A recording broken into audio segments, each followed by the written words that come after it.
झारही गलिया बाहरा जी अपन पापा, झारही गलिया बाहरा जी अपन पापा, आवत होई है दुलारा दामाद जी, आवत होई है दुलारा दामाद जी।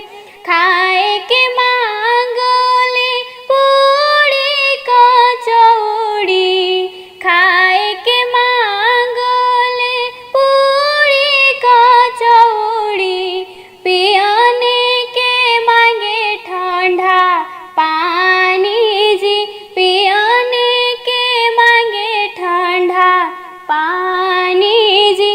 बैठे के मांगले सोने के कुर्सी, बैठे के मांगले सोने के कुर्सी, लड़ने के मांगे मैदान जी, लड़ने के मांगे मैदान जी।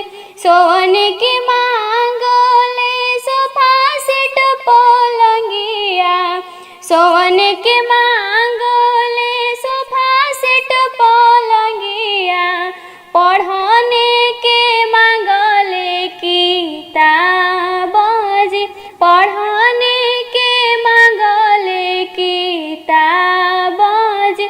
झारही गलिया बाहरा जी अपन चाचा, आवत